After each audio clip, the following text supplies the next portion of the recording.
Good afternoon. It is Tuesday, January 28th, and this is the budget work session for Veterans Affairs. I'm Supervisor Lisa Heddens.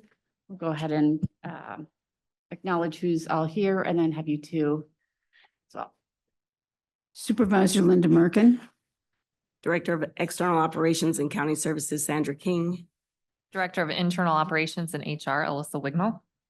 Supervisor Latifa Faisal. Assistant Auditor Lisa Markley. Director of Veterans Affairs, Zach Skelton. Director of General Assistance, Aaron Rewerts. thank you. How we've been kind of starting with it is starting with the revenue pages. We can look at it and see if we have any questions, and then going on to expenditures. But I guess I want to ask, I know that you have a position in here as well. Would you like them to talk about that position first? Okay, why don't we talk about the position request first? Yes, ma'am. Doing VA or the? Just the the VA? VA, just the VA one. All right, yes, ma'am. So for the position that that we're asking for, and I don't think it got in the packets here, but Cliff Barker of the Ames Legion was also planning to be here today, but he had to call me this morning. He'll be sick. So I'd like to just pass his letter as well. Did I miss putting it in there? No. Okay. He sent it earlier. Oh, sure. He was gonna- Okay. I thought, did I miss passing it on? I'm sorry. No, it's a recent Okay. addition. Okay. But to summarize. Sandra's making copies, so it's fine. Okay.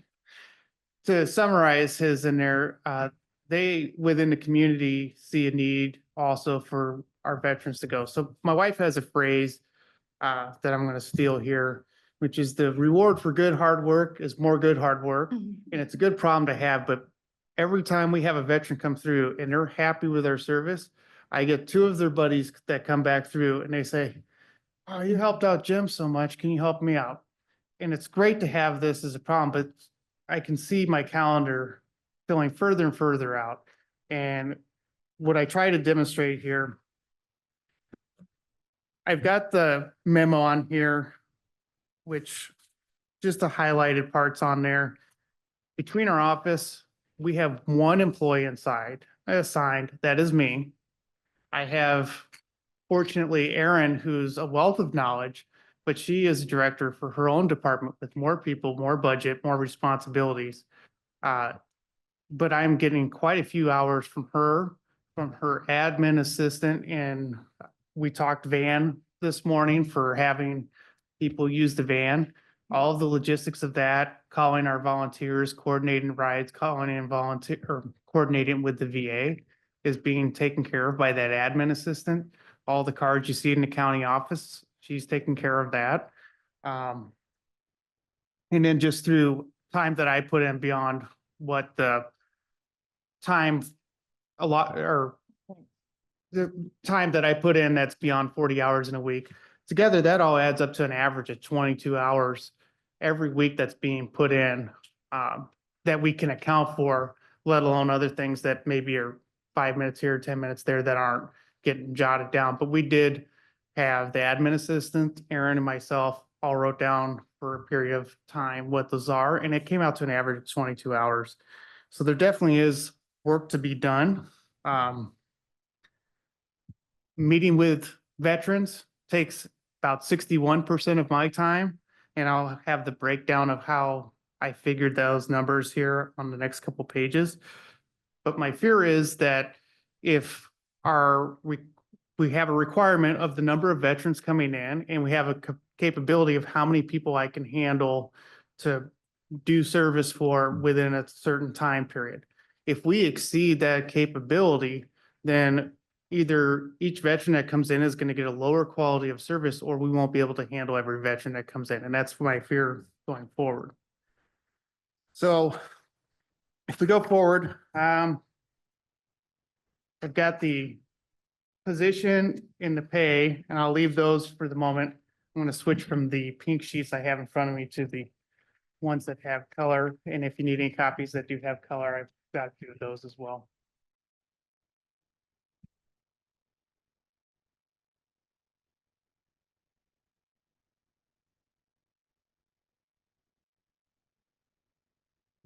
You're gonna need mine or. That's right. I shorted myself the color once because I didn't think I needed it.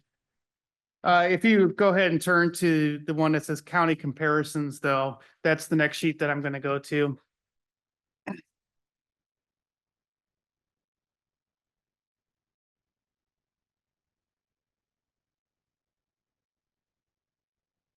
So for the county comparisons, what I did is I took the 5 next larger counties, the 5 next smaller counties within Iowa, by population size. And then I looked at what do their offices look like? How many people do they have working in those offices and how many veterans do they have to serve? So within each of those counties, the ones in green are the larger counties, the ones in red are the smaller counties. And then I calculated out the capability, which is just the ratio of the number of veterans coming that they have to serve versus how many officers they have. And we scored the lowest among counties that are of similar size. We have down at the bottom, you can see Story County's numbers. That's taken out from those other ones. And we have a veteran population of 3,600 per the census. So we're the 10th largest county in Iowa per veterans. And then with those, we have 1,200 cases. So with the 1,200 cases, we have one person assigned. We can call it 1.5 with that 22 hours that we put in extra to give our capability, which means that our capability, that ratio between the number of veterans we have to serve and the number of people that can serve them is 3%, which is on par with the lower counties that have lower numbers. The larger counties, for example, Dallas County has 4 people within their office working Veterans Affairs. Woodbury County has, Woodbury County has 3 people within their office working Veterans Affairs. And they do have larger veteran population, but not at a ratio larger than ours. And they are able to have more hours available but by having more employees, which allows them to meet that capability, having more veterans come through.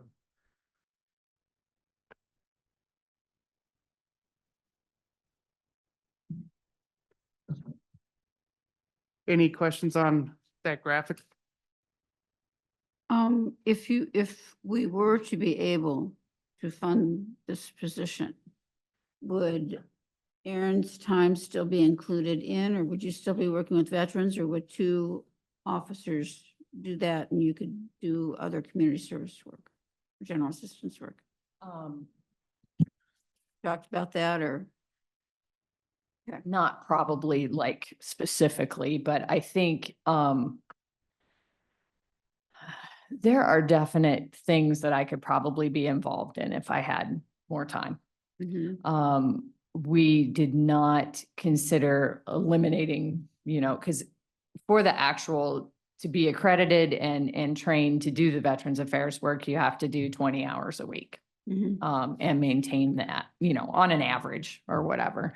So, so yes, the short answer to your question is no, we still included myself being involved, I think, in the numbers. Yes, ma'am. So when we talk adding a person, that would be on top of what we already have with myself in those 22 hours I mentioned previously. And we can see the ratio of how many people are coming through this last quarter with the quarterly report we had. Erin had 49 cases that she dealt. I had 71. So it's about a 1/3, 2/3 ratio right now. That I imagine would still be the ratio that we'd be going forward, but we are maxed out on our calendar right now, so we don't have, I think I talked a little bit about it this morning. I'd like to go out to the Legions, such as my predecessor did, but every time I go out to Legions, I bring more business in. So then we start exceeding what we can handle on our calendar and we have to slow down. So then I can't do as much outreach. We need to be able to handle those extra people coming in because they are out there. And once we communicate our services to them, they do come in. And once we get through that flow of people, we go out, communicate, and we end up with the same issue again. Thank you. Zach, just for my own information, are you starting to see the population change? Are you starting to see a lot more, a lot younger veterans coming in for services? We talked about that a couple of times over the years, that the hope was to do more outreach and connect with younger veterans also. And I'm just wondering if maybe the workload is what it is because you're having that's working, or if you still haven't seen that uptick yet. And if- So I will anticipate that we are going to see an uptick. The average age, and it's been consistent since this summer, is 62 for the Okay. people that are coming in. So most of the people coming in, the concerns start hitting their head as they are in that retirement stage. They start questioning, hey, where do I get my insurance from? Where's my income going to come from? And they start looking at these as options. So that's driving a lot of our customers in the door. That was the Vietnam veteran. Now it's the Gulf War veteran.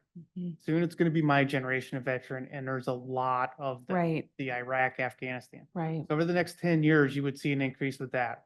Additionally, we had the PACT Act in 2022. What that did was it opened up conditions that are presumptives. So when you hear burn pits, right? Mhm. We were deployed because you were in Iraq at that time and you have a condition. Now you have a presumptive. That's a valid claim to put in.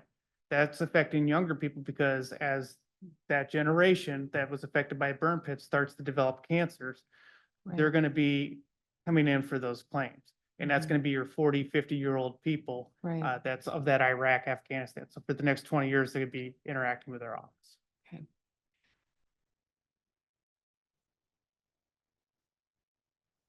Other questions from within this? Okay, thanks for the information Yeah. on it. I also have your original copy here if you need your original back, just so you. I've made several Okay. copies. Yeah, okay. Wasn't sure, so I did want to let you know that, so. uh,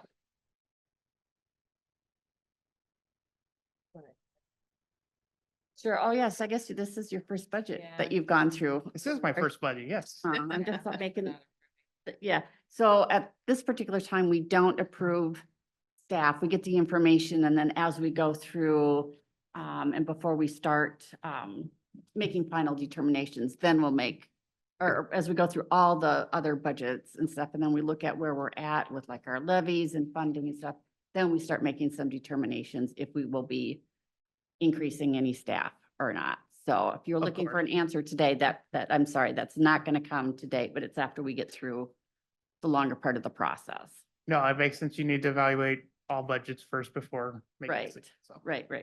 And then as the processes goes, is we generally look at revenues first. And I know you don't have a huge amount of revenue. You've got a set amount that comes in revenue wise.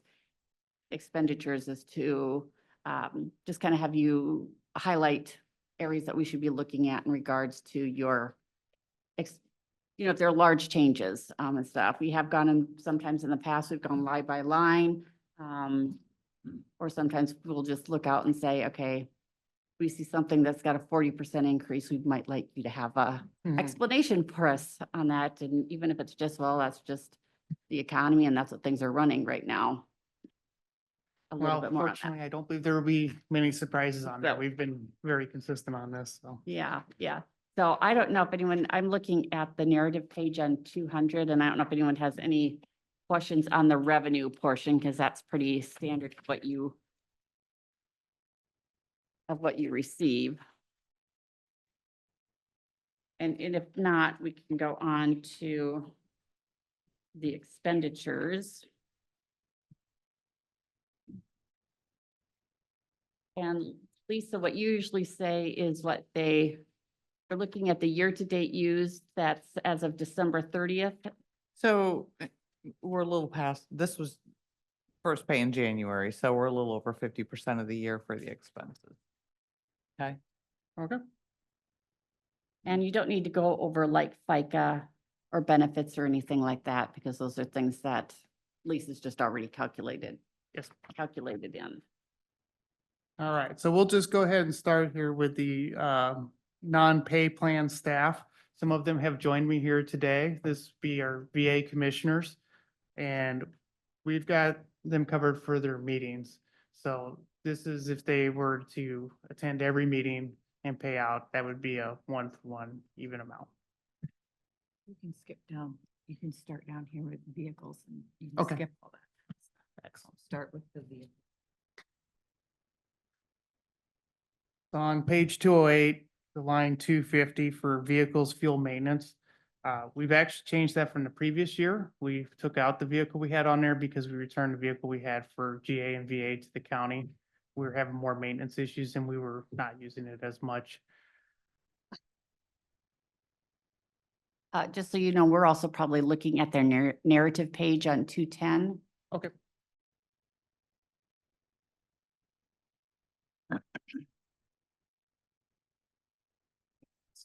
Just a little bit easier for us to see what you're referring to. I guess I would ask if anyone has any questions regarding the budget that Zach has put forward or his request.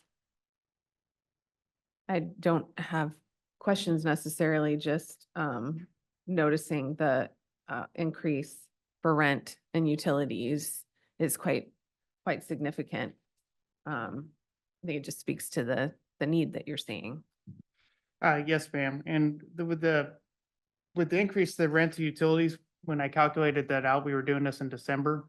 And we were under that 50% of the year. We had used more than 50%. So I added the capability to have at least 2 more people that we were covering for rent and utilities.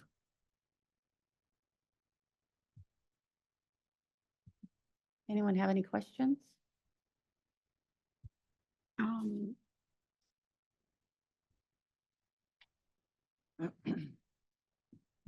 I don't have any questions about the expenses. I would like to talk a little bit about the administrative assistant though, and I know it's in the other budget. But how would that help out with the workload? You can talk to, but I didn't bring that letter with me, but we looked at, there's a lot of things and this kind of spins off of, Zach's full-time position he's asking for too. There's just areas that we can't address, because we don't have time. He's looking for, some assistance with newsletter, outreach materials. What else were you thinking for? So we have plenty of projects and not enough manpower for them. So when I'm prioritizing stuff, there are things that fit within that need, not just want category. And that, for example, as Aaron already mentioned, is newsletter. I just put a newsletter out. I did it quarterly, but people would love it if it was monthly. It honestly took me a month of doing updates to be able to get the monthly or the quarterly one out. I can't do it monthly.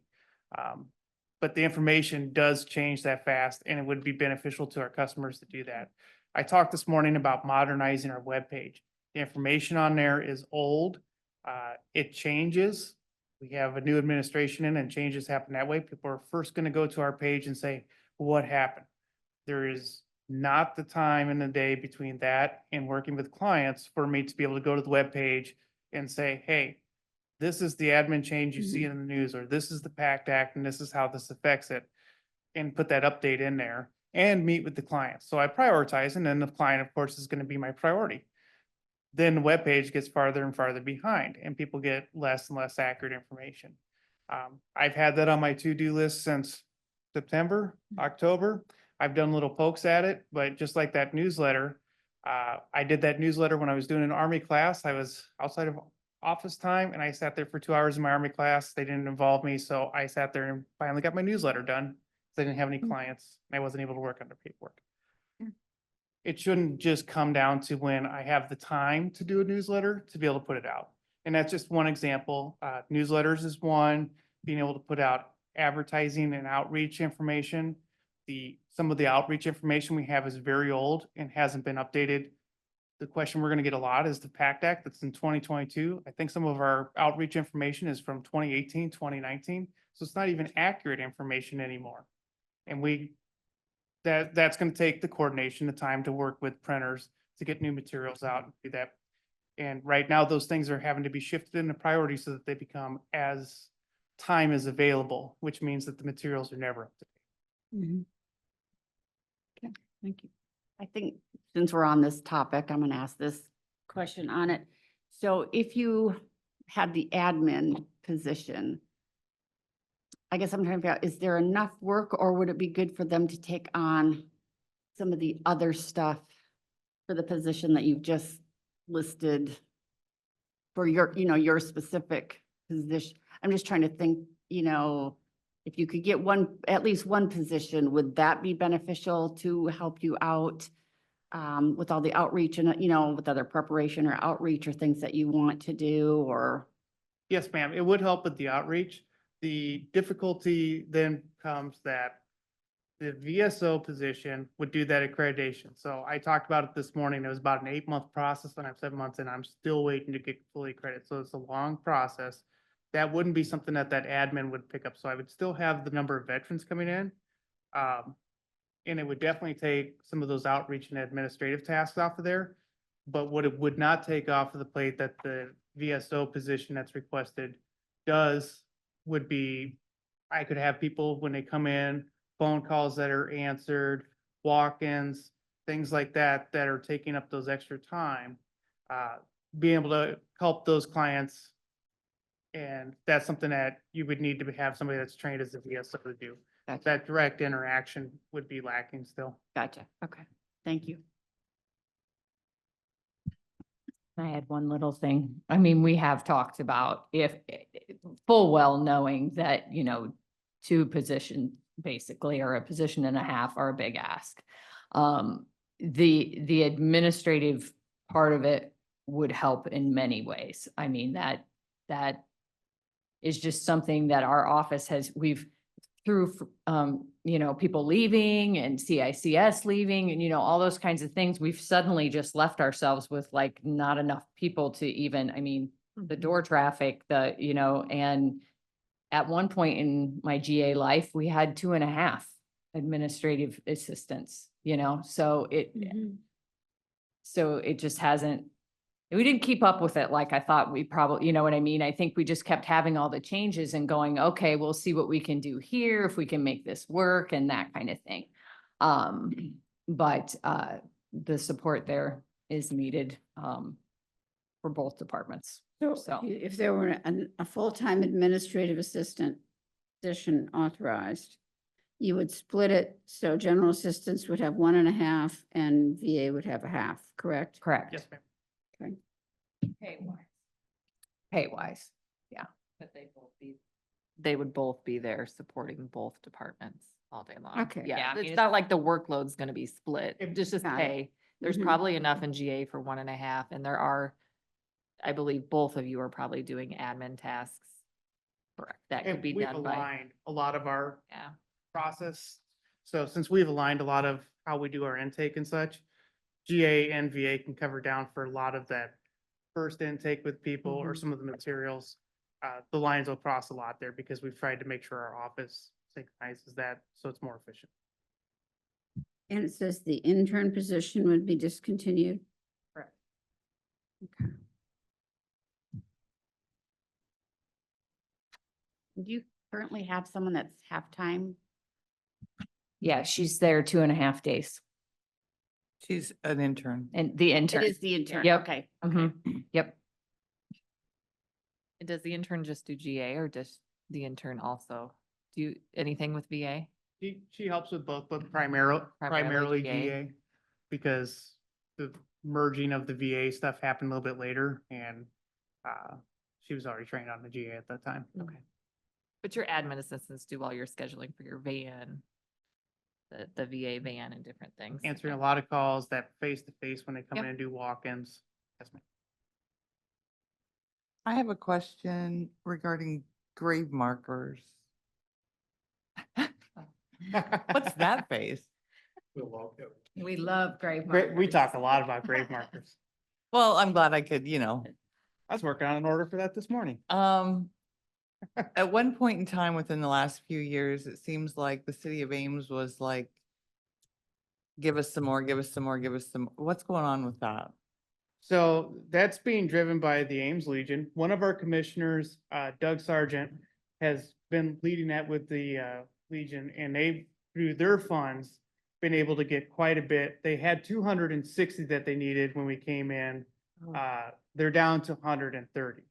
So that's good. Theirs is taking care of a lot of it, but we have at this time 100 total grave markers.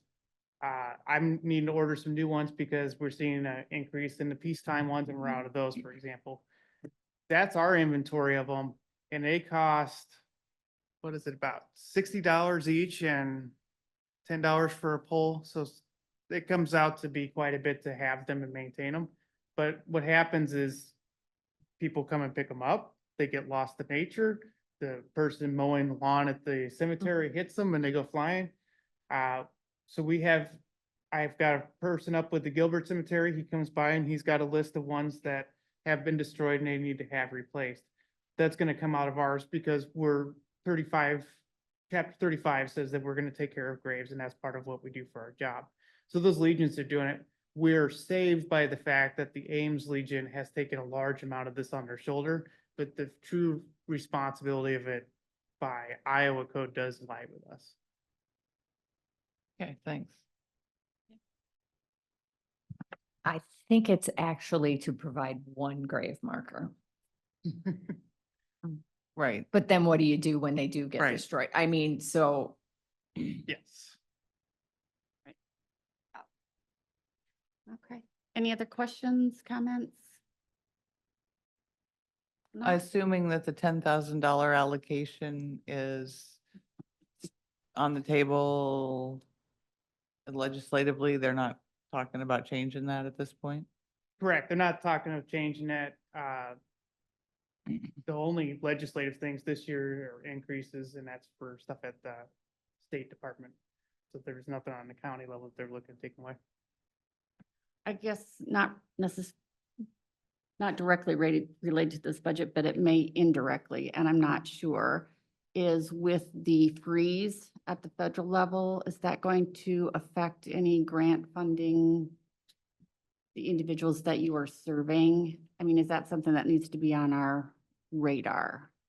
So for what I can find, and we're all in the same boat on this because read it this morning Yeah. and catching what we can from the news. It looks like as they're further defining it, they're trying to make sure it doesn't impact individuals. So something like your VA compensation that's paid directly to the individual seems like that's excluded from it. I do have some worries on programs. For example, people who go to the VA and use the domiciliary for part of their rehab. That then is funded down, and I don't know what that stream looks like above, if that's a grant or a program that's at risk. So there's a lot of question marks on there. I think for individually funded things such as compensation, the information that I've seen so far is indicating that that is not at risk. So, okay. Thank you. All right. There are no other questions. Thank you very Thank much. you. And you did a great job your first time. Well, thank you. Yeah.